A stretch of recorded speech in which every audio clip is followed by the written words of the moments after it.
of myself, staff, and management of the New Pitts Mortuary, we thank you so very much. God bless you. Hi, this is Overseer Michelle Pitts of Jerusalem Missionary Baptist Church. I would like to invite you to come out on Wednesday evenings. Every Wednesday evening, we start with a scrumptious dinner that you don't want to miss from 5 to 5:45. And then at 6 p.m. till 7 p.m., our Bible study starts and it ends by 7. I don't want you to miss it every single Wednesday. So be there in the house. Jerusalem Missionary Baptist Church, located at 2505 West on Cornell. For more information, please call 414-442-4720. Thank you for listening to the New Pitts Mortuary's Morning Gospel Hour. The New Pitts Mortuary is dedicated to serve and remember us in your time of need. We can be reached at 414-447-6000. We are more than a business. We are a ministry. 860 AM, 106.5 FM. WNOV, The Voice. The views and opinions expressed on this show do not reflect that of the staff and management of WNOV and W293 CX 106.5 FM Courier Communications, Milwaukee, but are the sole comments of the host and guest of this particular show.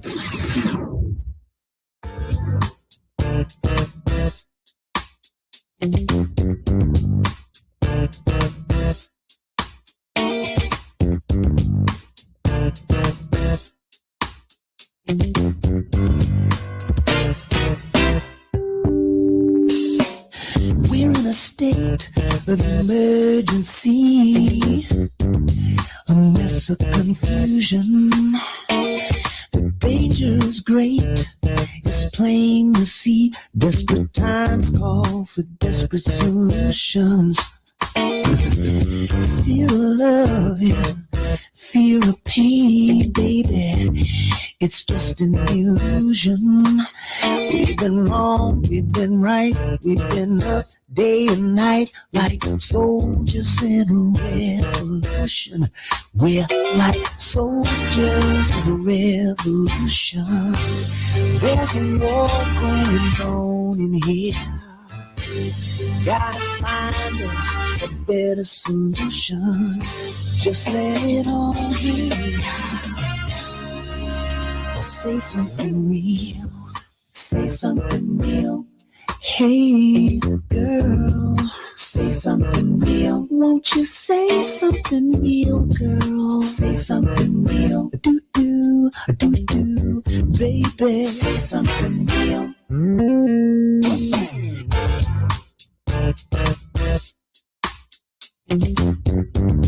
Say something real.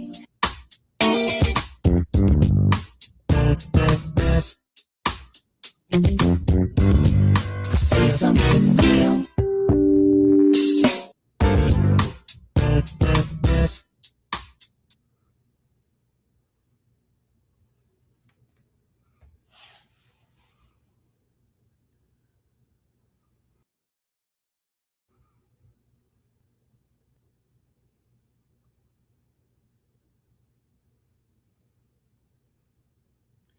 Good morning. Good morning. What's happening, family? Welcome to the show.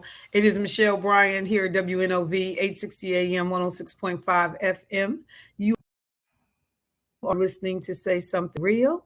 I'm just saying, I can't leave town for 5 minutes. I just 5 minutes. 1, 2, 3, 4, 5. But Dave Chappelle say 5, 5.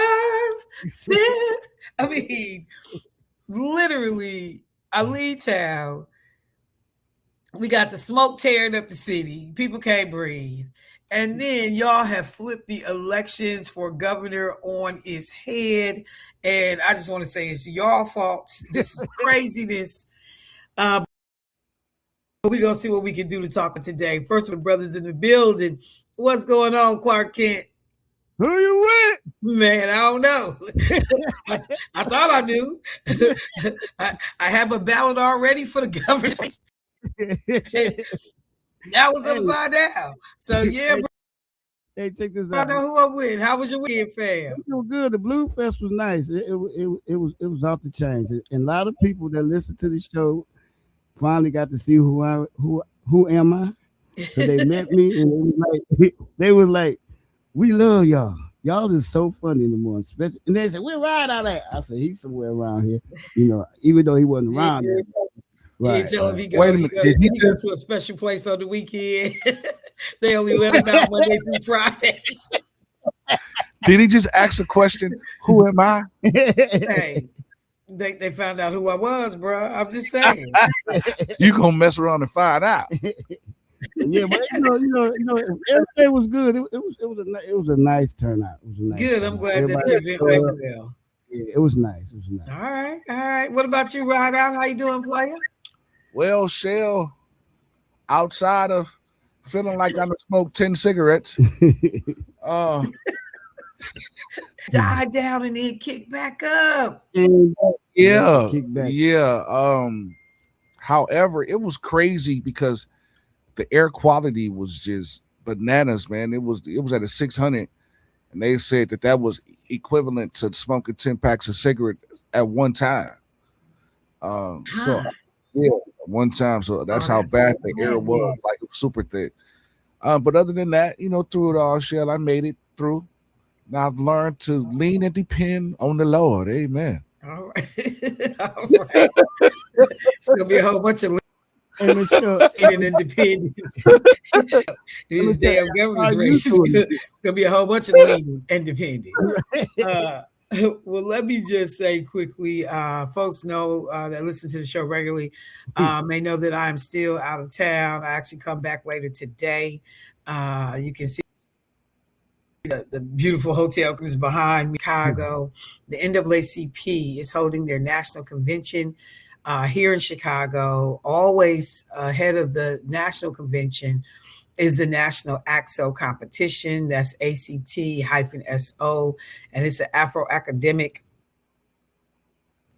technological. It's like some long competition in which 33 categories of different activities that young people can compete in from around the country. They come through, and we bring some of our best and our brightest to compete here in the competition. We brought from Milwaukee, Dane County NAACP branch brought 2 children with them, or students, I should say, young people, because these not babies. They're grades 9th grade through 12th grade. And one of our students, she had gone to visit her grandparents. I think it was in Texas, and we even had to Milwaukee. I'm sorry, we flew her into Chicago. So we'll get her back home today for the competition. None of our children walked away with a medal this year, but I'm gonna tell you, their performances were phenomenal, absolutely phenomenal. I was super proud, as were the other advisors, Dr. Lakeisha Myers, Laura. I can't remember Laura's last name, out of Madison, and Taylor. Those are the co-chairs in Madison. These young people, they did a job, but I just want you to understand how thick the talent is. Some of our kids literally blow you away, and they did everything from architecture to a number of math and STEM projects. This one little girl, she designed a temporary shelter and a rehab facility that was connected, and talked about how you go from one service immediately to the other so that there's not this, back and forth to trying to find some place. And I mean, like, you just transitioned out of one program into the work that they did, the ideas that these young people had. When you hear all these crazy stories, reckless driving, kids with their street takeovers, just be encouraged that there are a group of students that are doing the thing, parents that's on top of their business. We were in one of our students compete. Well, we had 2 students compete in the classical music categories. One is a violinist, the other one is a classical singer. And there was another young brother who was a classical violinist. So our kids ended up and they were cheering for each other. These kids were rooting for other kids that they had met from other places to win. They supported one another. And in our group chat, one of the first things that stood out is when we, didn't have kids in a certain category. Saw the kids, as opposed to being upset or defeated or angry, the kids was like, "That's all right. I'll be at them next year." I mean, it just did me all the good in the world. We did have one of our students who actually participated in the program. She was a speaker. And the thing, like most of the time when a kid came out, they said, this is Michelle Bryant representing the Milwaukee Alumni Chapter. For whatever odd reason, when our student and this other young man came out together, they didn't announce which branch they were from. So we have Milwaukee branch members who are here for the convention, and we had to tell them, like, no, that was our student that was up on the stage. This is the young sister we flew in. She was phenomenal. I'm just so proud of them. So we have had a great time. The kids went over to the DeSable Museum. They were blown away to find out that the city of Chicago was actually a Black man, hence the name DeSable Museum. So they were tripping off that. Kids that were very in tune to the history, they asked questions.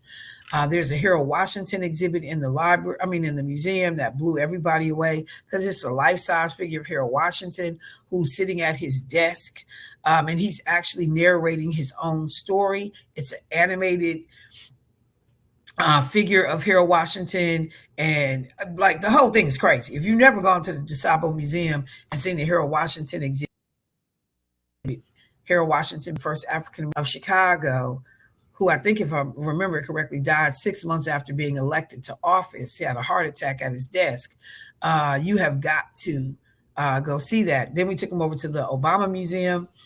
We weren't able to get the tickets to get up on the additional floors of the museum, but we had lunch at the museum. They walked the grounds. They went to go visit where Michelle Obama's garden was, the basketball court stuff where Barack and them have put all that in. They walked all up through there. So they've gone to the thrift stores. We got kids who like thrifting. They've done the thrift stores. So it has been a really good experience for our young.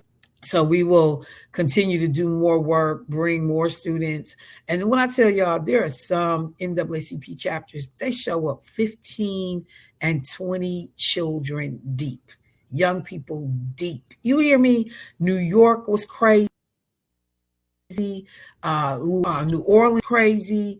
Altadena, where they had the huge fires, they kids came in like they was on a vengeance. Like, yeah, every adversity we have been through in Altadena, yeah, we making it up here at this competition. But the young people they just blew everybody away. And you can actually see the Instagram on their website. It's on YouTube. There were some people that were able to watch live on Sunday morning. So I just will tell you, please take an opportunity to see what the whole thing was about. That was impressive. So let me get to everybody buzzing this morning. When I say my phone was on 10 the whole time, I have been here. I have had a ton of conversations, what's going on, like some people strictly calling from the vote perspective, what happens to ballots. And so let me just frame this out. I am talking about the fact that there was a major shakeup since I've been away. The Lieutenant Governor, Sarah Rodriguez, withdrew from the race in the upcoming August primary, heading into the November 3rd election. She withdrew from the race. And County Executive David Crawley, who had suspended his campaign back on July 8th, he re-entered the race. There had been balloons, we call them trial balloons, that were being sent up, kind of hinting that he might get back into the race. I talked about it a little bit before I left town last week. I think even my brother hit me up on hit me up on text messages laughing about BB King, because I said you might have made your move too soon in terms of coming out of the race. David Crawley got back into the race. And, so now there's a lot of people trying to figure out legitimately from the voting side of this whole thing, because, when having these conversations, ballots, you could change your ballot if your candidate got out of the race, and now what's going on with that. So we got to break down a lot of different aspects of this conversation in this moment and what's happening. People calling to say, Michelle, what do you think about this? Who are with, there are tons and tons of questions. People have called this process chaotic, confusing, frustrating. Some people feel like it is an automatic, win for Tom Tiffany, because we will be fractured as a Democratic, how we move forward. So there are tons of things that have to be talked about and discussed in the coming days. But today is the 20th, and there are 31 days in. So let me do this. Today is the 20th. There are 31 days in July. So that's 11 days left in July. And then the election, the primary, 11. So we're talking, 22 days? We're talking about 22 days. And so I guess let's start with the things. Because Sarah Rodriguez had been typically seen as a front runner, somewhere in the top 3 generally, as people looked at some of these polls. Again, I only put so much stock in the polls, kept trying to figure out where they were being done, who they were talking to. I also thought that David was a little bit higher than he was coming in, but polls be what they may. She had been someone that had been seen as having momentum in terms of then reported campaign finance numbers. She seemed like one of the people to catch. In terms of the money, Francesca Hong has consistently been out, front on raising dollars. So all of this is on in the background, obviously, that the campaign manager has not entered this finance information correctly. It's been over in dollars, and as opposed to having hundreds of thousands of dollars on hand, she has about $34,000 on hand. There was this brief window. It was referenced on social media right after that finance report came out and the big hoopla came to public light about what's going on with Raheem, that $600,000 had been poured into her campaign. And Shakeups, who's over with the Wisconsin Election Commission and a supporter of Rodriguez, she had indicated, y'all need to slow y'all roll, talk what you know, not what you think. It was kind of jacked, quite frankly. Sarah Rodriguez had this influx of dollars come in, 600 and some thousand dollars. I go to watch some of our kids in their competitions. Then when I come back, I realized that, okay, she's now gotten out of the race. So first of all I'm waiting to see what all the actual, if we ever get to the truth of it, what all the actual fallout and everything that actually happened on her race. Because we are so busy and caught up now in, where do we go from here? DC's announcement to get back in, got these brother now in terms of the Black community, all of these things are happening, but over here, people may look away from the Rodriguez campaign to find out exactly what happened. Because if these were just technical errors, you can update your finance report, fix that. So what actually went on over there? I'm not done asking those questions. And we'll see. We'll see how much information ever becomes public, or how well some of these reporters that are out here dogging people's footsteps, if they continue to get at Sarah Rodriguez and her team. Okay, we know you fired the woman, but what actually went on? Because all we heard is, major mismanagement. What does that mean? So that's another question that's off to the side, but put them away. And now let's deal with what we have in front of us. David Crawley, I'm sure, has a number of people reaching out to him after Rodriguez falls. And I'm sure he probably knew before the public knew that she was going to get out the race. If things went the way they were supposed to, if courtesies were extended, particularly because she had received his endorsement when he pulled out on July 8th, even Missy Hughes had received her endorsement.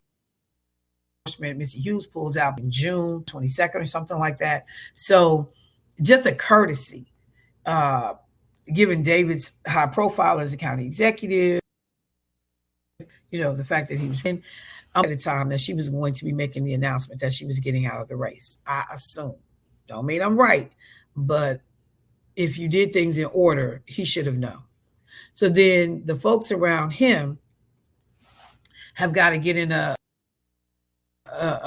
fury about what does this mean? That first, oh damn, really? But on the other hand, maybe we need to have a conversation. Is this viable for him to get back in the race? Because he suspended his race. He did not end his race. And there are technical things that you say and do that open for you to return to the race if it's necessary, or if you feel like, something changes. So we got to take a break. But when we come back, let's talk about how David is able to then revitalize his race.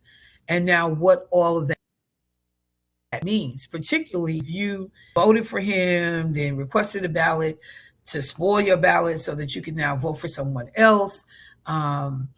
And you haven't sent that ballot back in yet. And now he's back on the ballot. Like, let's take a few minutes this morning and break some of this stuff down. And just know, Mark Thompson, that comes on my show for the Scales of Justice, attorney Mark Thompson, he's actually on the Wisconsin Election Commission. So we have someone who is a regular on our show who has been making some of the decisions about those very ballots and whether or not you get to cast them, not cast them, re-vote if your candidate drops out.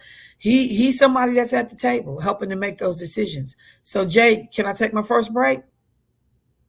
Yes, ma'am. All right. So family, stay with me. We got a lot to cover this morning. Michelle Bryant, WNOV, 860 AM on 6.5 FM. I'll be back.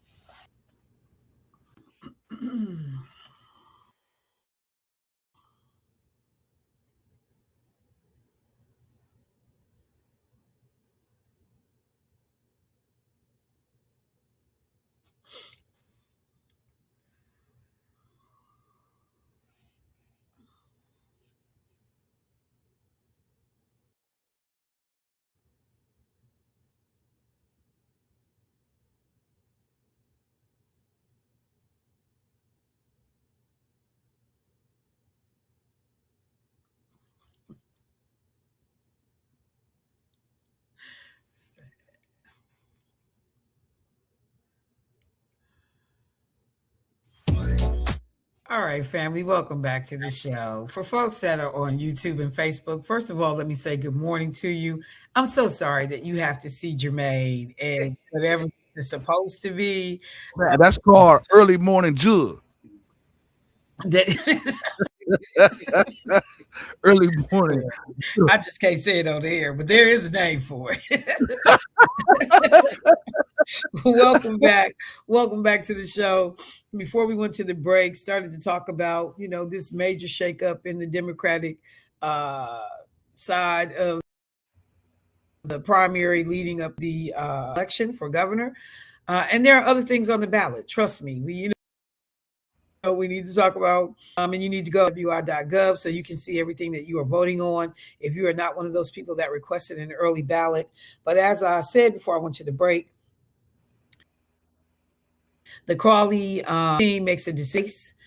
Folks were reaching out, asking me what I thought about it. I haven't weighed in a lot, because on one hand, I kind of laugh, like, who cares? Who cares what Michelle is saying about this? Because at the end of the day, I'm going to ask questions. Of course, a lot of people will ask behind the scenes, questions like how many early ballots have already been cast, early votes have already been cast. I saw J.R. Ross had did a column that said roughly about almost 70,000 early ballots had already been cast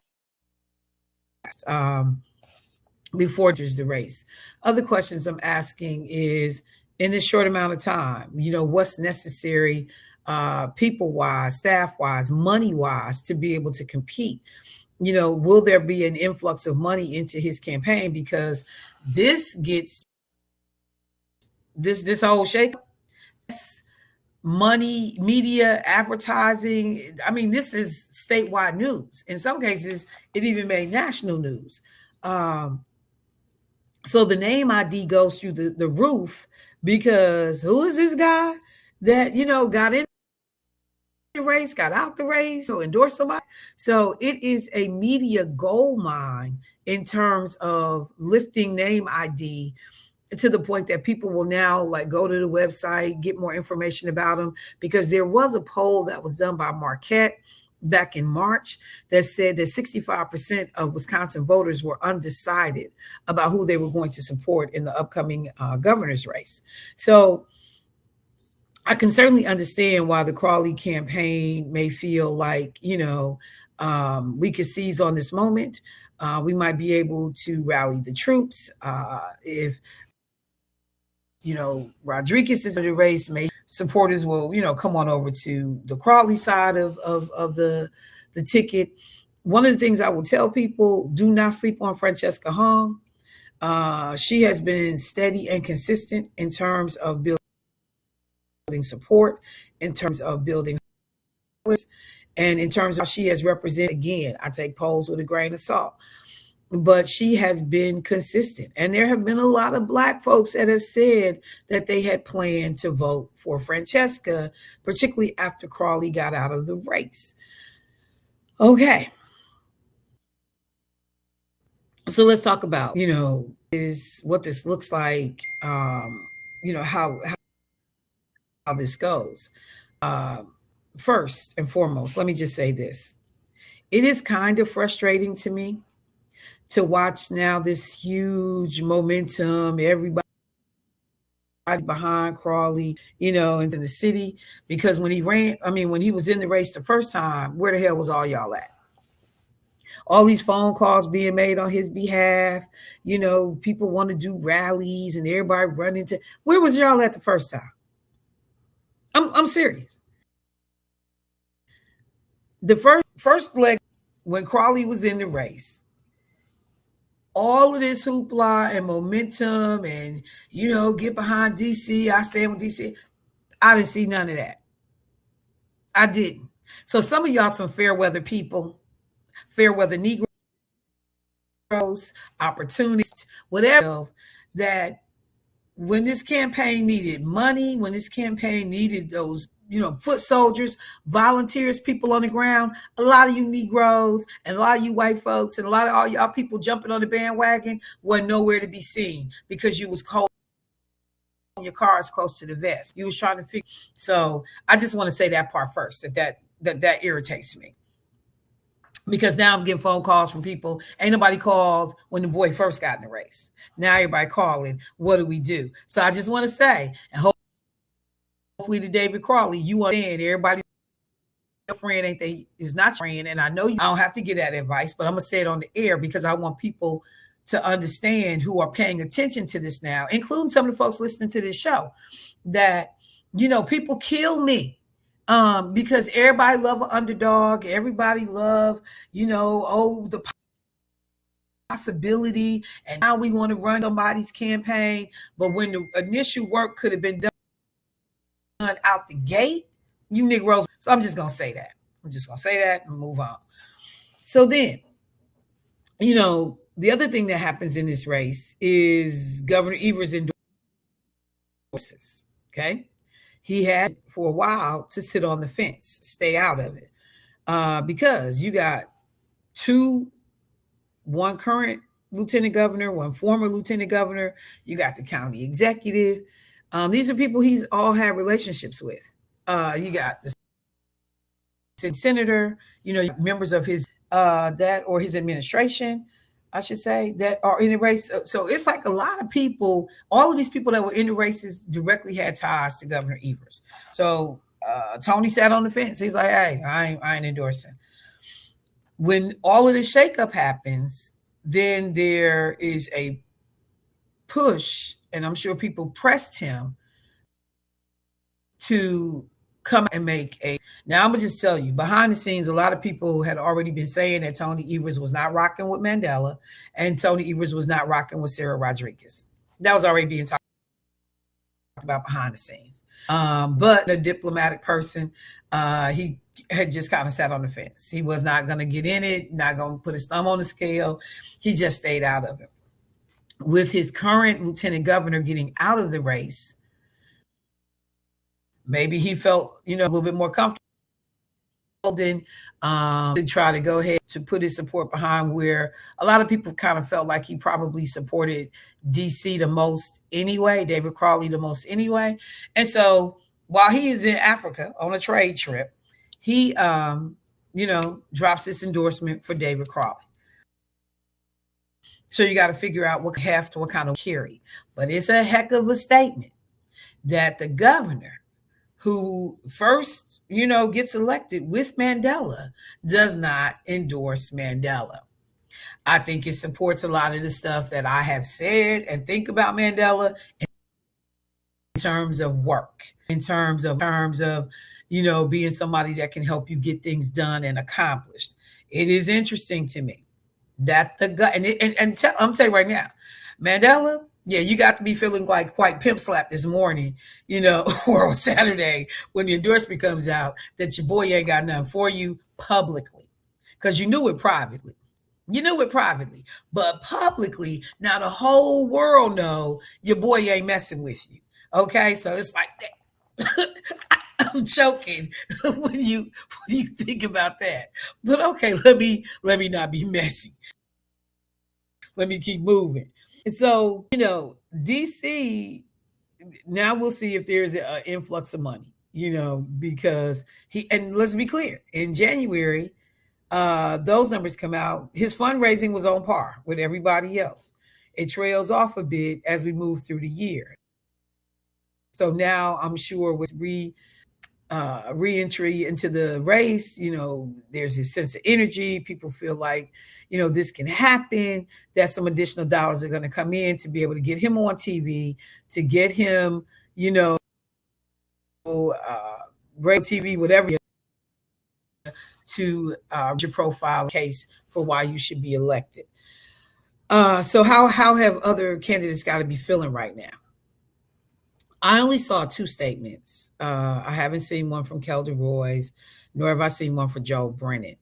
But I've seen the statement from Francesca Hong, from Mandela Barnes on David reentry. And let me just tell you once again,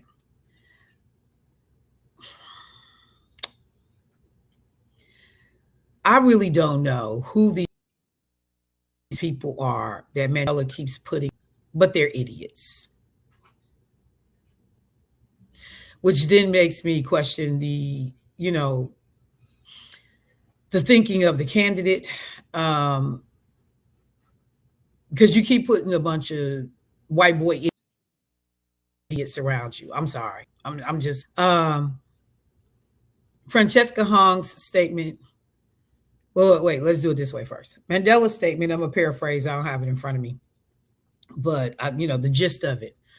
It was put out by his campaign manager, Brody, I think is his name.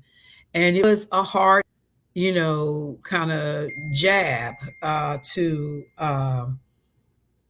David. It talked about like this is a Hail Mary.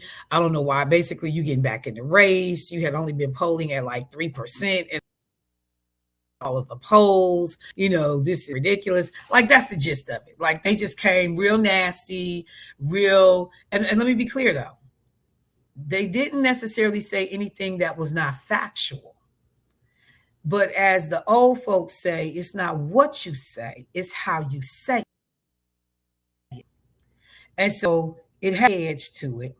It had a frustrated edge to it. And it didn't have a tone of leadership. Okay. Francesca Hong's statement, Francesca says, yeah, want to welcome Dave back into the welcome the debate. You know, we want to make sure that we get, and I'm paraphrasing, but this is the gist of it. We want to, you know, get in front of Wisconsin voters, you know, present our ideas. Basically, we're gonna let the voters decide. But, you know, hey, it works. This is what this is supposed to look like. That's her response. So her response is measured. It shows leadership. It shows graciousness. It shows professionalism. And I don't have to like beat you up because pundits, talkers, the people who think they know, they're gonna weigh in. They will do your dirty work for you. I see we got callers. And I also got to go to a break though. But they're gonna do your dirty work for you. You don't have to be the one to face Mandela. If it's people that want to question if this is a dumb move, smart move, you know, a Hail Mary, let other folks do that. You keep your head down. Hey, bro, welcome back to the race. Let's everybody keep doing their thing and keep moving. I gotta go to break. But see, this is that moment that shows you Mandela's weaknesses. Because when everybody was clear the field for him and weighing in for him in that U.S. Senate race, he was cool. He was cool with calling people and asking people to pressure race. This time, because him and Francesca, the top folks in the race, maybe Sarah Rodriguez, but it's different when the shoe is on the other foot. It's different. So you feeling the heat of Crawley getting back in the race. But instead of being gracious and being a leader and being strategic, you let manager come out the block being nasty, divisive when you didn't need to. Francesca Hong's response, Mandela's response, leadership, spoiled brat baby crying because now you got some competition or some additional competition. I need to take a break. Jay, can I take my break? Yes, ma'am. Michelle Bryant, y'all, WNOV, 860 AM, 106.5 FM. I'll be right back.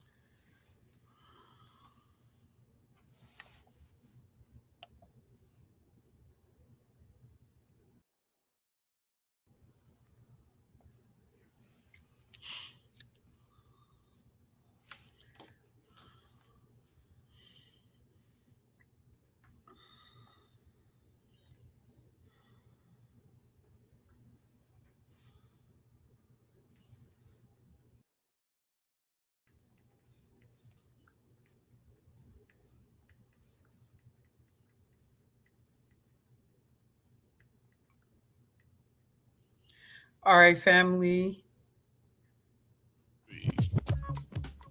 All right, family, welcome back. Jay, just so you know, when you put your hands up to give me my countdown, it's out. Oh, is it? Yeah. So Shaba. Mr. Lover, man. Shaba. I can't stand you. Man, we got a bootleg cameraman, dude. Look, talking about some of this stuff, and I'm going nonstop. But let me slow down for just a quick second and just bring the bros in. I know you said we got phone calls too, but you know, y'all heard it just like everybody else heard it. What was your reaction, Jay, when you heard? I was quite stunned. DC was back raised. I was quite stunned when I heard it. My exact words was, can I say it? I said, boy, Michelle got that, as Dr. Ward would say, that good pulling power. And I just fell out my bed. I said, damn, Michelle. Damn, Michelle. because I had talked about it, a number of people like, don't put this on me. Don't put this on me. I just asked some questions because I never thought that David should have got out of the race. I am a firm believer of, because I think that he brought something to the race, and so I just don't. After the Donald Trump races, I know that there is a lot of good value that comes with certain polls, but I also know they trick you too. Tell you one thing, do something different. So I wasn't, and I just don't like. I don't believe in staying in the race to a point where it no longer makes sense. Mm-hmm. But I just wasn't sure in David's race that it didn't make sense, even though this is what the poll says. So that was something that stood out for me. Clark, on my next break, I'll circle back to see what you thought as well. I know I got a couple of callers, but again, before we went to the break, I'm just gonna say I have learned that I say things that are unpopular often, or I ask questions that people would prefer that I not ask. I push, for things that may not be within the realm of what other folks are willing to give or willing to do, but it's always done at the idea that I want to make sure that our community has what we need to make the best decisions and move forward in a way that will help us collectively as a community. So with that being said, I'm just going to say, I don't care how I try to make it. I just not a Mandela fan, not in terms of him as a man and an individual, but politics and the way, he has chosen to surround himself with people who do not get it a lot of times. And yep, I know people will say, yeah, but he came within 1% of Ron Johnson. One of the things I have to tell people and remind folks all the time, this is a 50-50 state. They don't call us a purple state, a swing state for no reason. So any Democrat running against Ron Johnson was going to come close because this is a close state. And people keep attributing that to it was something magical about this brother and the way he ran his campaign. It wasn't that to me. It's the fact that this is a deeply divided state, but in terms of some of our politics, but on statewide races, on national races, we can swing either way. And so how to, political prowess and strategic, mastery, when the race is real close versus this just the way it would have fell out because we got a pretty evenly split Democrat versus Republican, those independents that can help, fill out aisle in terms of results. But I just continue to be disappointed. When I read the statement from his campaign, I'm like, man, come on, y'all. And now I'm looking at this just as an observer. No horse in the race, not cheering one candidate, just looking at it just as an observer. And I literally went unforced error, dumb, petty, nasty, small. People will point out all, and again, I'll stand on what I said. It wasn't that anything that they said in their press release was not true. DC had not been polling in double digits in any of the polls really that people had looked at, that this is a long shot. Because I want people to understand that this is a long shot. This is a long shot. Now he's going to have more momentum and win underneath his wings than he has, previously. Again, the name recognition goes through the roof because of this whole, debacle with Rodriguez and him getting in, getting out. I'm going to talk about the other candidates, but no, you class and leadership, people, I need to hit hard or say something, that's sharp. You just didn't have to do it. And this is why I question your ability, Mandela's ability to lead, because you read the room. You got a whole bunch of black folks cheering for DC right now. You let this white campaign manager put out a statement for you in which you try to punch him in the face and embarrass him. Like that's for black folks. I don't care what you do for the rest of the state. You got to take into consideration. But don't get me wrong. DC definitely got his naysayers because there are folks that are saying that phrase, flip-flopper. You was in and you was out, bruh. You voted for this chick, and then you told everybody she was the best person, and then she ended up maybe not being the best person. But wait, not because of anything she did, but because of what her campaign manager did. But if your name is on the door, then it's you. You see it? And then all I could think of was Keon. Keon used to always say on my show, when we were talking about politics, who is the puppet master?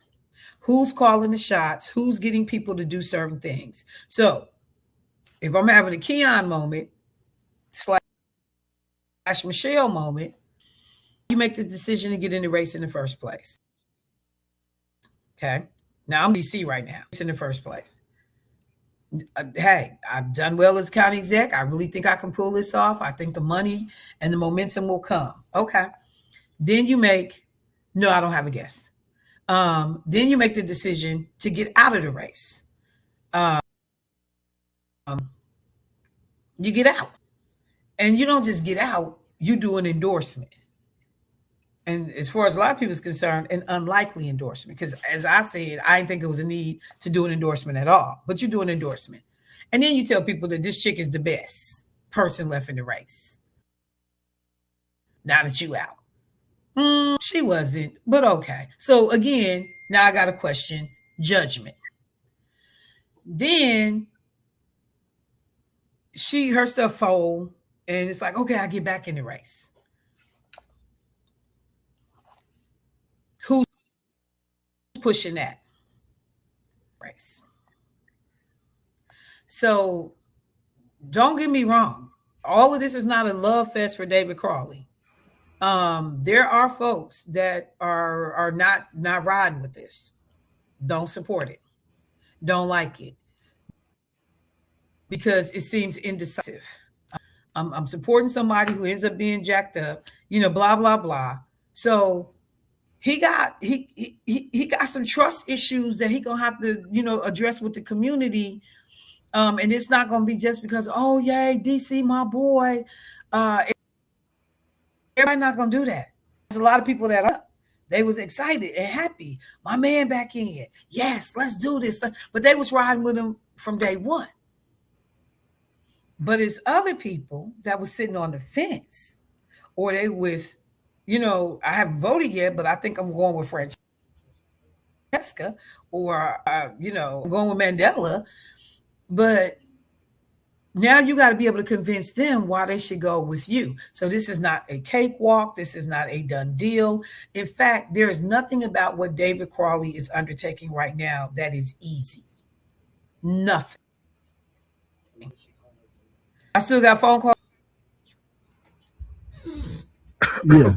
Okay, let's bring up a call. Okay, let's bring up a caller. Yeah, we gotta take a break. I gotta take a break. My bad. I didn't catch the time. I apologize. No, Caller, if you hang in there with me, you'll be first up when we come back. But some of this stuff just got to be said, y'all. It has to be back. Michelle Bryant, WNOV, 860 AM, 106.5 FM. Hang in there. You'll be first up.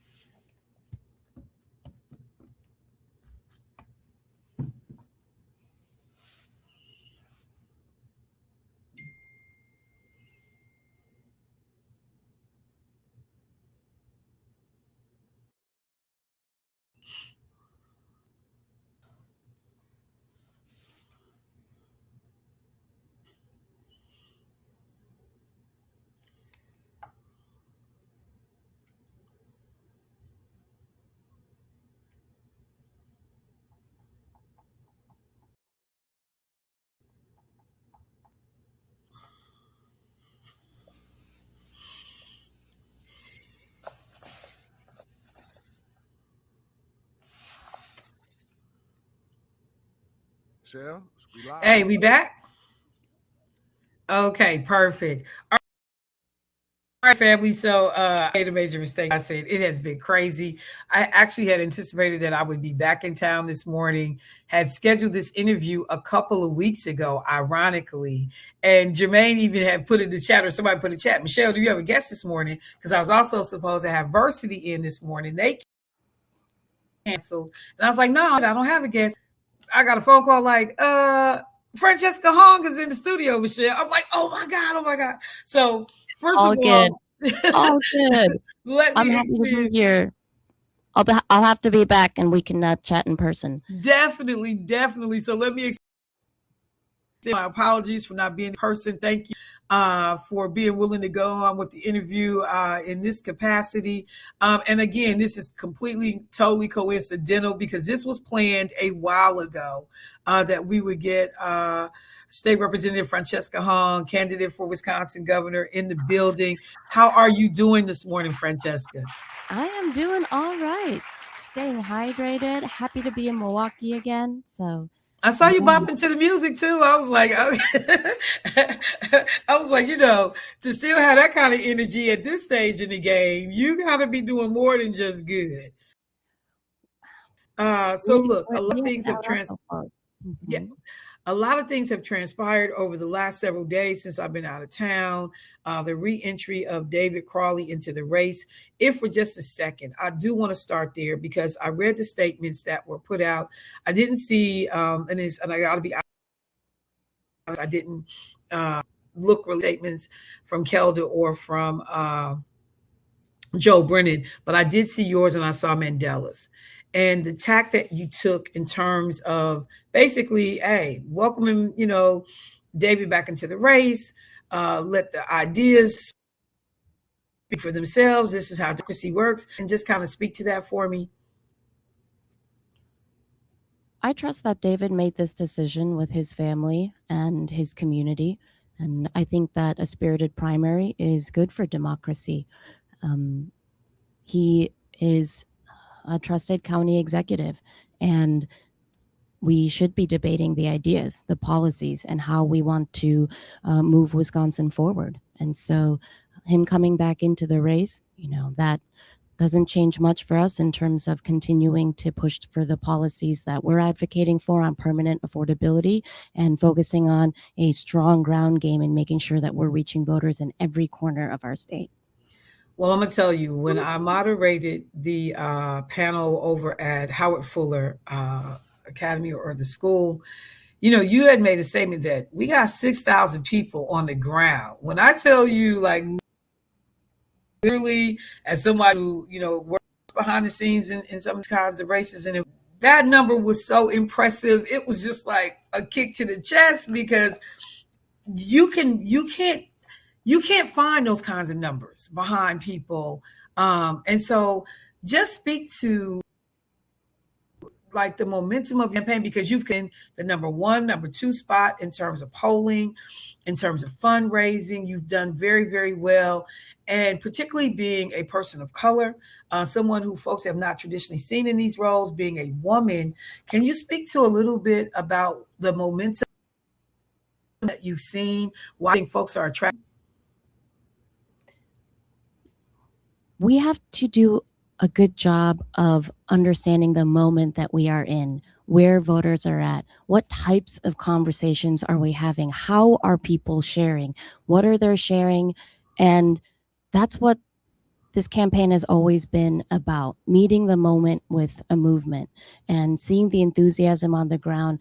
I truly feel that our campaign has earned this excitement, and it is listening to people who are telling us that they are tired and frustrated of the status quo, that the plays and the players and the playbook that we've been using in politics have gotten us here.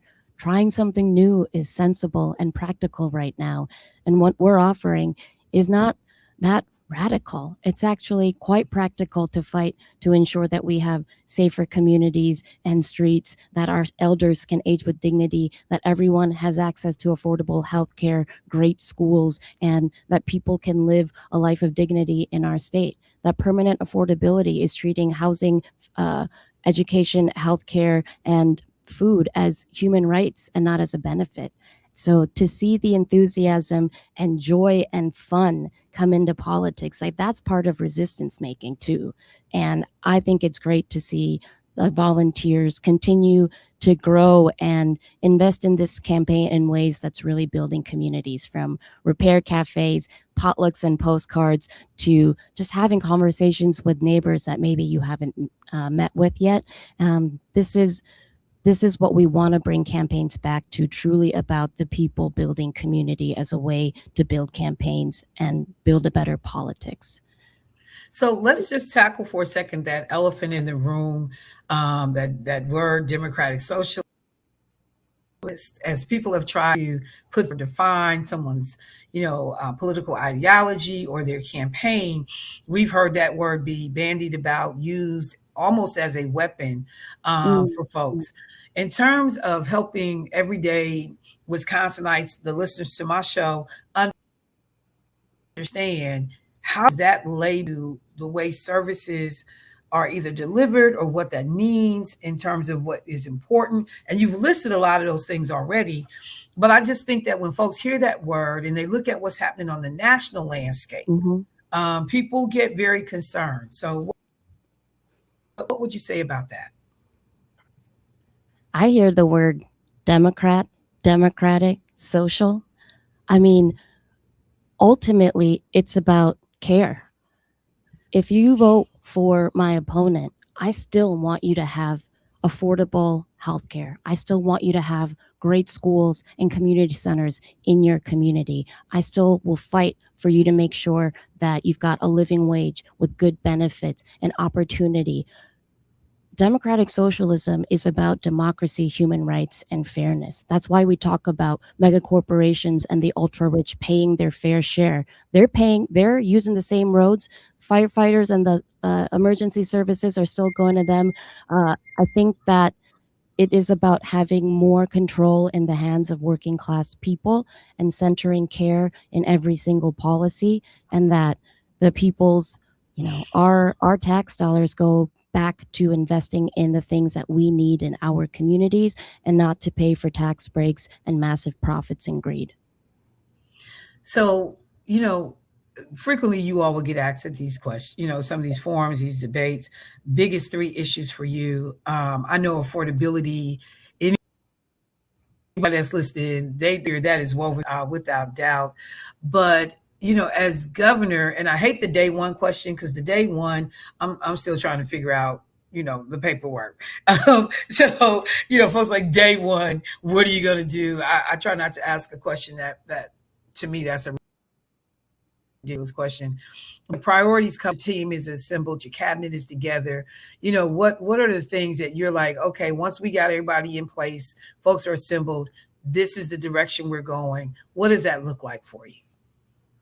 Well, I gotta say, August 12th and November 4th, we're in transition and victory mode. We're getting ready to be ready on day one to make sure that we're heading into the budget process strong, that we have standalone legislation ready, that this includes common sense gun safety reform, including background checks, red flag laws, and extreme risk protection orders, and directing agencies to work on, preventing tax exemptions for data centers and emergency funding for things like childcare, education, and the Knowles-Nelson Stewardship Program. But the top three priorities are the issues where I think we can have the most comprehensive impact, and that's through shared revenue and funding local governments in affordable healthcare and increasing funding for public education.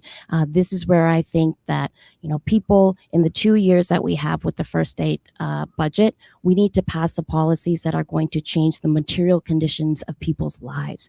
And when we fund and expand not only Badger Care, but build in a public option and put expansion into rural healthcare initiatives, local clinics, public health, violence prevention, a lot of these things are both funded through healthcare, but also at the local government level.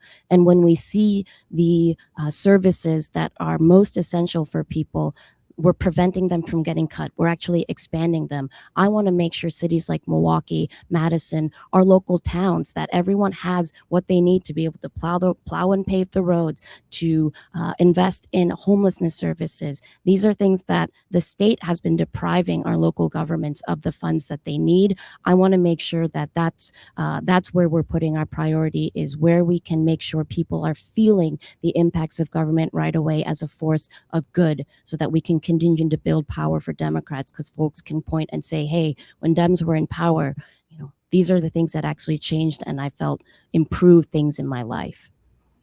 So let me do this for a second, and I want to do two other questions because I know time is an issue, so I want to be respectful of time.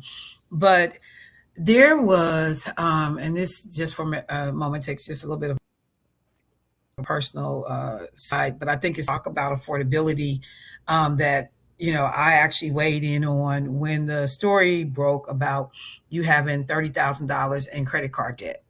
And, there were some people that tried to turn this into whether or not this is a non-starter in terms of you being your leadership ability, blah, blah, blah. And, and I kept telling people, like, for me, this backfires because so many people, in terms of affording health, housing, healthcare, being able to put kids through college, like you're missing the boat. These are the things that people run into every day. This is not that out of the norm. And then I actually brought up Scott Walker, and like he had $50,000 on the Sears card. I'm like, who the hell owes Sears $50,000? So, I'm just saying. I was like, the thinking is this is not a smoking gun, but this is my first time to talk to you publicly about it. Could you take a second and just address that? The math is not mathing for personal finances for a lot of folks right now. Things are just too expensive. But for my, it was an honest financial mistake when it came to missing a deadline. And I owned a business for 7 years and running a restaurant, super tight margins. We had a pandemic that we tried to run through, and I wanted to make sure that my employees and the restaurant, our local vendors, I wanted to make sure that they were paid first. And so we took on additional debt. I took on personal debt during the pandemic for my business. And I want to assure folks that the debt was paid off. My parents took on an incredible sacrifice, and it is something that I have worked out with them. But this is me as an everyday person, and it is not a reflection of I think the shame is that we have a society right now where debt is so rampant, and more people are putting their grocery bills on credit cards or just struggling to get by right now, and to shame folks to have to use credit. I want to change the system to make sure that's not a reality for folks. Permanent affordability is what we're building, which is why Wisconsin needs the universal policies we're fighting for when it comes to childcare, healthcare, paid leave, and living wages. Oh, and thank you, Dur. I deal with situations all the time in which, people are paycheck away. It's not even the paycheck. Even when the paycheck comes, I'm still in trouble. I'm still behind. And so, like I said, I just was really offended when like I said, I don't recall the term affordability ever being so prevalent in a campaign before, even though Trump, even his people realized it.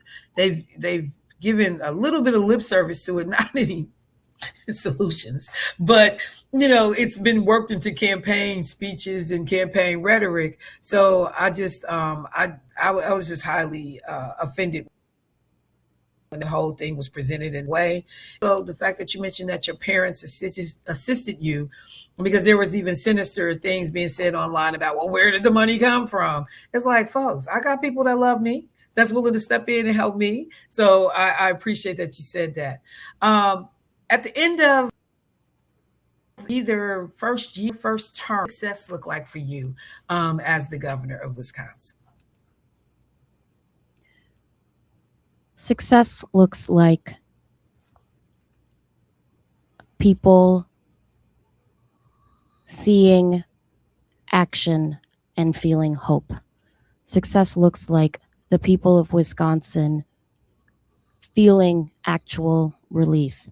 And success looks like the people of Milwaukee succeeding in order for the rest of the state to succeed. I truly believe that it is Milwaukee and Milwaukee County.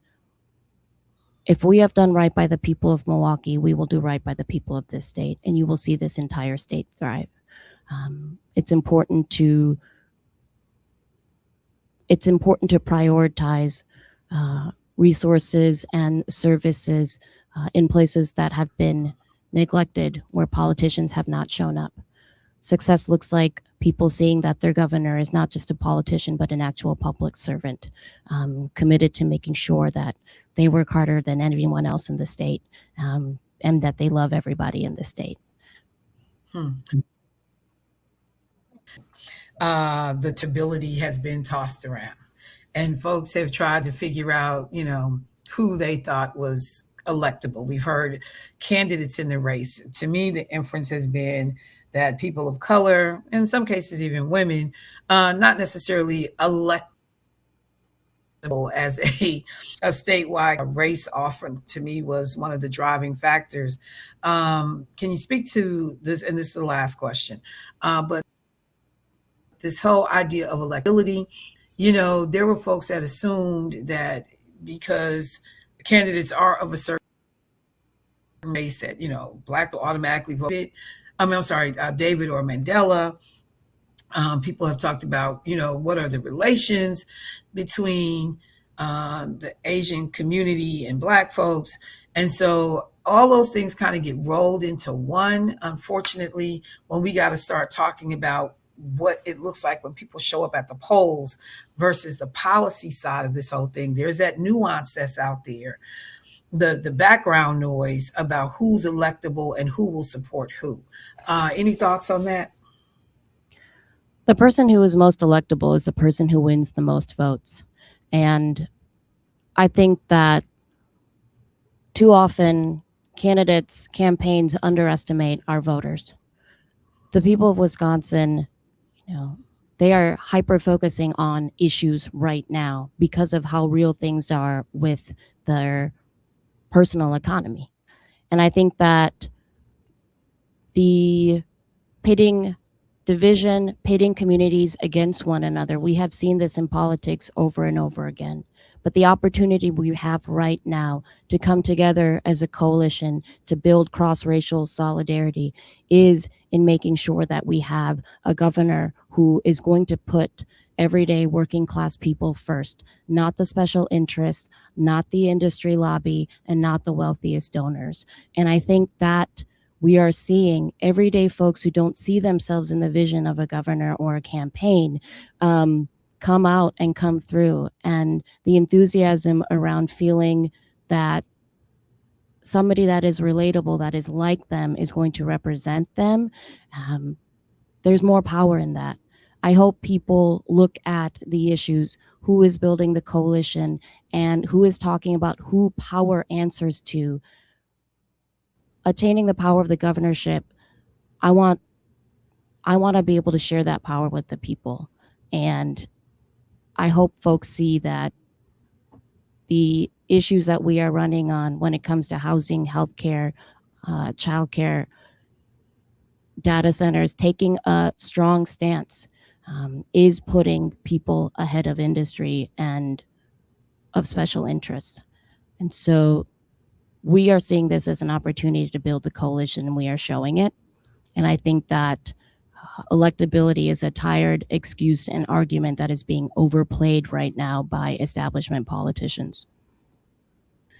Well, look, I know that it is a busy next 22 days. Thank you so much for making time for us. I will definitely work to get you back on, making the platform open to as many candidates that will come talk to us. We will definitely get each and every one of them in. For folks that want to know more about the campaign, they may have heard something they liked or they got additional questions. How do they reach you, Francesca? FrancescaHong.com. You can check out an entire policy platform, everything from senior and veterans affairs to housing, public transportation, and follow us on socials at Francesca Hong, WI. And look, folks, I'm just going to say this. This is someone that I have had the ability to work with her team.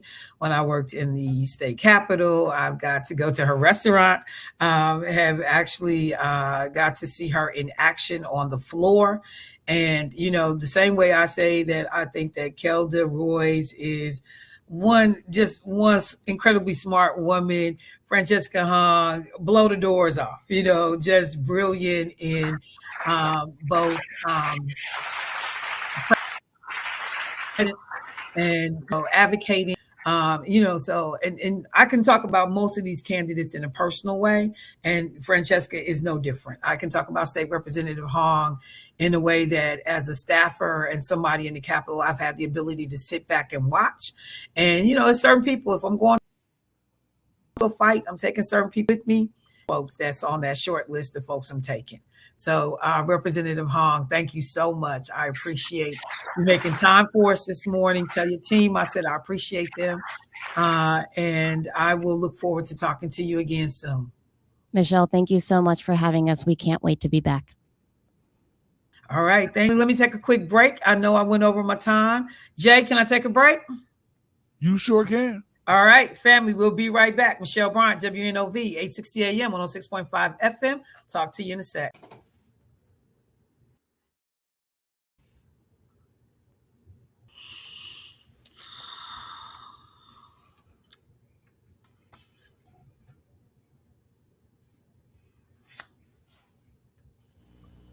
All right, family, welcome back to the show. Let me thank State Representative Francesca Hong, candidate for Wisconsin governor, for coming through the studio today. I'm telling y'all, I thought I was supposed to have an interview last Monday. I didn't put it in my phone correctly. And when it didn't happen last Monday, I was like, maybe I had the date wrong. So I just so appreciate her team not being offended when they walked in, like, where's and the idea that this all ended up being timed, and who knew we would be having this conversation about DC. County Executive Crawley on the on the other side of this whole thing. So let me just say this, because there are a number of people who were wondering about this ballot situation and what can they do. So a decision has been made by the Wisconsin Election Commission regarding the ability to what they call informally spoil a ballot. But the idea that has mail-in ballot starting. And I got my ballot and I voted for, let's just say, I don't know, what's the girl name? Missy Hughes. And Missy Hughes pulls out of the race. Already sent in the ballot, so now I need to vote for someone else. What can I do? So in Wisconsin, for years, we had a system where a voter could say, hey, my candidate pulled out, something happened. You could do it up to 3 times. And they would send you a ballot so you could spoil the one you had, submitted, it had already turned in, and get a new ballot and do it again. So a lawsuit was brought back in 2022 to say that this is illegal, shouldn't be happening. It's a lower, court ruling that said, yep, you're right, it is illegal. And then that ruling got challenged, and another ruling was put out that said, no, it can happen. So this whole thing has kind of been in flux. Well, after everything we see with the June 20 Hughes getting out of the race for governor, July 8th, David Crawley getting out of the race for governor, on July 9th, the Wisconsin Election Commission issued a statement that's saying going forward, no one would be able to spoil their ballot. No one would be able to say, hey, my candidate got out, my candidate got back in. I want a new ballot so that I can vote for that person. So there are some limited circumstances in which you could do this.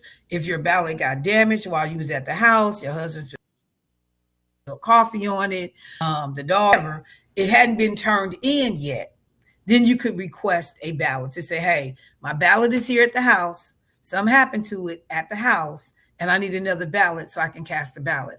But if you say, I already mailed in my ballot, and when I mailed it in, Sarah Rodriguez was it, she's out.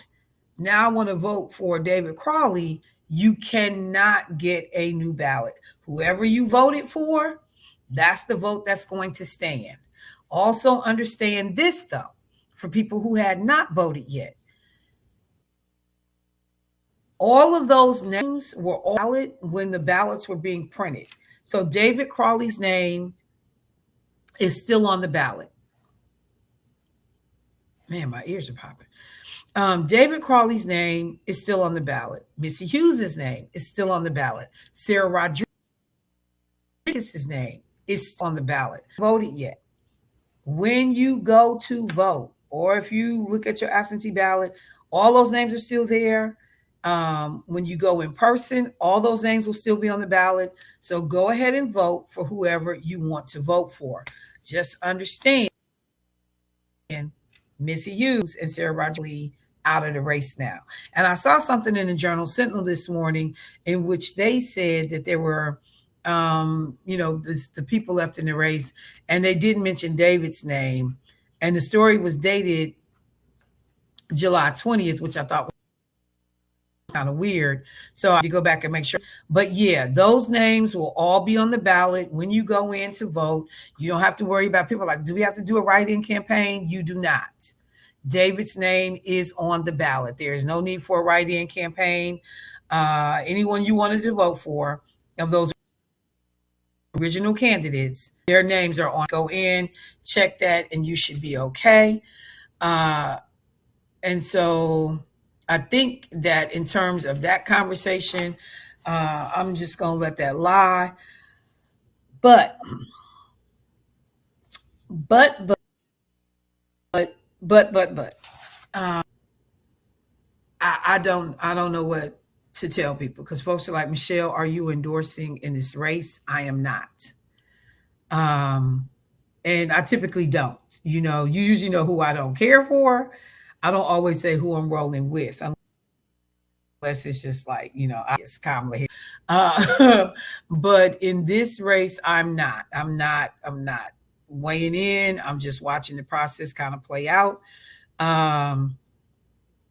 And that's for a variety of reasons. And quite frankly, I do less of that more and more, every cycle. Because I just kind of believe that, people should be able to make up their own minds about who they support. Well, not I kind of believe, I do believe that people should be able to make up their own minds. I understand how people can influence those things. I think that we also need to do some work, because riding with, come on, y'all gonna have to figure this out. Because if I'm not standing here, what you doing? For me, it does come down to two candidates. I will be honest about that. It does come down to two candidates. And we'll just have to see. We have to see what these next 2 days bring. If there's a candidate that you believe in, that you are supporting, if you want these folks who now, you're not just, I was voting for David Crawley, I'm trying to help him get across the finish line, then you better get busy, because you got 22 days. And I'm just being, I know folks who had gotten DC yard signs that had already thrown them away. They don't even have the yard signs no more, because he had gotten out of the race. Some people in the yard just in hopes. Like, you can still go by some people's houses and come hair signs is still in the yard. Gobblehead signs is still in their yard because people just like, no, no, no, no, this did not go this way. But if you this, but I just want to be clear too, this is a mess.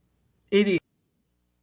It is a mess. I disagree with folks who have characterized it in that way. But democracy is messy. And there will be folks that will try to like, oh, the Democrats don't have their stuff together. And this is life. This is, for all the folks that want to take shots and try to, find fault with the party. Number one, what did I say when the New York Times called me about Mandela? And should he be in the race? I would tell somebody you shouldn't be in the race. You get to do what you want to. If you feel like you want to serve, who the heck am I to tell somebody, no, you shouldn't, shouldn't want. What I say, you can, but is it a good idea? That's the struggle and the nuance for me that everybody does not always get. You can, but is it a good idea?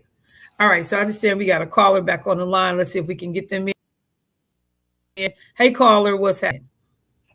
Yeah, morning, Michelle. Good morning. Michelle, Thank you. Who's running for lieutenant governor besides me? Who's running out there?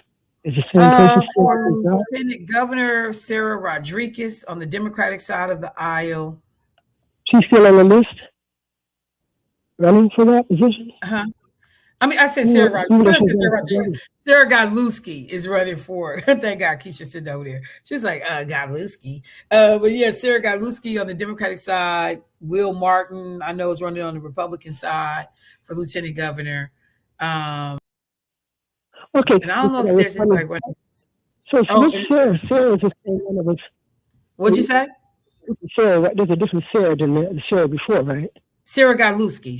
She's the current Secretary of State. Oh, okay. Because I was just saying who's running for that. I thought the other Sarah was still on the ballot for that one. No, ran for governor, if truth be told, because she is really good too.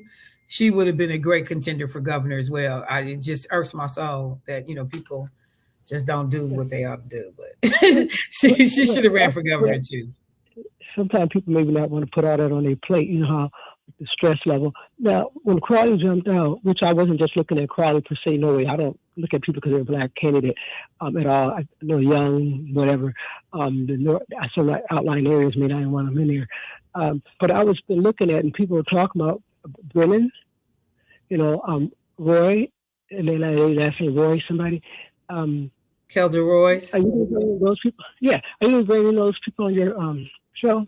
So Kelder has been on my show. Kelder, she was I think Kelder was a call-in. Was Kelder a call-in? I can't remember. I think Kelder called in, but I've had Kelder on the show. And I'm going to be honest, I have not had a ton of people on the show. DC's been on the show. Francesca just, got on. Kelder's been on. I haven't had Missy Hughes. She had got out too soon before I had a chance to talk to her. Joe Brennan, his team has never reached out to come on the show. Never? Nope. Mandela has reached out. They just haven't solidified a date, but they're welcome. We're familiar with his. Who? Joe Brennan? No. Joe Brennan worked in the administration. Mandela. We're familiar with his profile. Mm-hmm. He's probably hoping everybody jumps out so he can, win this election too. Who is hoping that? People. But I like Francesca with her theme. I don't know, people panic about socialists. It's like they didn't want what's his name to run for president and stuff about socialists and stuff. I don't know what that definition is. It's probably the old definition. People are reading into something wrong. But I like how she speaks. Everybody are saying trying to get to the same thing: taxes, a livable wage. I don't know if you're going to be pass a livable wage in Madison unless everybody's going for it. So. And jobs are not paying $7. At least I haven't heard anybody say they're getting $7 an hour, a young person or an old person. But I like her views. And I looked her up before. Not that I'm going to be voting for her per se. I don't have anyone in the game. You know why? I told somebody when everybody said they were running for office, they said, Kathy, what do you think of so and so? I said, none of them are technically in the race until their paperwork is in and it's filed. Okay, they got to get on the ballot first, and then I'll decide from there when everybody starts jumping out of the race. I don't go out and tell people verbally, oh, I'm gonna go with this person. You know, if that person asks me to help them out in the campaign, I may decide if I'm gonna do that. But I didn't have my hand up there saying I'm gonna vote for this person, and I still don't because everything's going back and forth. You know, and I like some of the other candidates on there. I know, like so you said, Brennan didn't reach out. I talked with somebody from that knows them. So I'm going to speak with them again, and I'm going to say, hey, I need you to, see if you can run through the Black community. And maybe you don't want to, and probably still get his votes up in other parts of the county that don't look like us. And then even Roy, I'm going to check out a couple of different people. I'm looking for some new ideas, some new faces. And I think people in office need to stay where they're at personally. That's just me. I think Crawley should stay where he's at personally for a while, and because we get elected even his first year. And he's only running a lot of people because they get to keep their jobs. If they weren't able to keep their job like Johnson, the mayor, they wouldn't run. Because Johnson first said when they first started talking about believe I know he said he was going to run, but he figured out he couldn't keep that job if he didn't win. So I'm looking at those other three people I mentioned. I'm just looking at them. And I know I'm just like you. People hear me sometime and they say, well, what do you think? They do the same thing. If you say, I'm going for this person, they're going to go that way with some people because that's how people vote sometimes, quite a bit of times, okay? They want to hear what other people's views are that they respect. And I'm looking at some other people. I think it will be a new day. I hope it will be. Some fresh, new ideas out there. I just think other people should get in the suggestion, not just the person in office. And I think what's your name, Crawley, should stay where he's at. He's a young man. If he wins for 4 years, he may not get in another 4 years. And you're not even in your 50s out looking for a job. A lot of these corporations are not even going to hire you. You don't stay where you're at for a while. All right. Thank you, Kathy. Appreciate the call. Whatever people decide to do, like I said, do you stand? What you think you're going to have is, is possible. And there are folks, again, I saw folks online who immediately said, oh, if it's Francesca Hong, Tiffany has it in the bag. And the one thing I can honestly say is anybody has it in the bag. Wisconsin is too fickle. It can go either way on this stuff. We have put Walker in, we have put Evers in. Excuse me. We'll put Walker and Walker and Obama in so this stuff can go either way. It's about the work. Somebody had texted me earlier. It said it's also about who can get folks off the couch, because there are those folks that are, the diehards, they're going to show up regardless. But is there any candidate in the race that's turning out people that haven't traditionally been consistent, regular, that you may have inspired, you may have spoken to, that are going to get out of the House and come vote for you? The only other thing I'll say about this as I wrap the show for today is that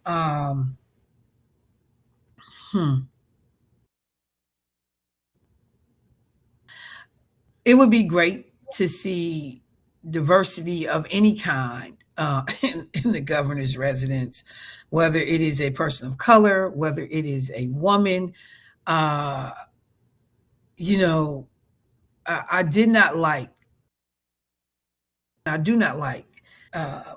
the way that word electability is frequently used as I said before, a weapon. And it's directed at people of color. It's directed at women.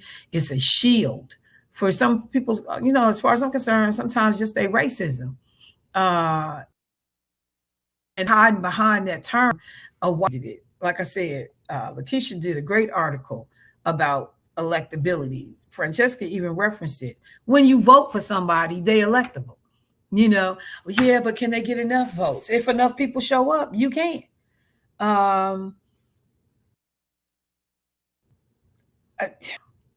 When folks are hot and heavy, like, what you gonna say? Y'all, I don't know what I'm gonna say. I'm just being honest. I don't know what to say, because we need something different. We need some change. But people got to be able to demonstrate that you think for yourself. You are your own person. I'm not saying that you don't listen to advisors, but people got to be careful, because we have seen enough folks being led around by their nose, establishment people, status quo. People don't separate the puppeteers behind you. And then when decisions are being made, whose decisions are these really? Like, this is a different moment right now for folks. And it's an uncomfortable moment. And people are going to be asking some uncomfortable questions. So I need people to understand that. About it this week. I'll be back tomorrow in the studio. And we'll pick it up then. So let me say to the bros, hey, fam, I appreciate y'all this morning. Well, Shell, we got a special guest that just stopped in. Who? Hold on, let me let me do this. Special. Who stopped in? What up, slacker? Hello. Did you really? Did you really? Oh, you wearing me out for working, from home. Well, look at this. Look at this. What's from the house. Oh, how are you today, bro? How's it going? I'm getting better. Better. Good. You still got that cane? I had to be a political analyst all weekend. I'll talk about that on my program.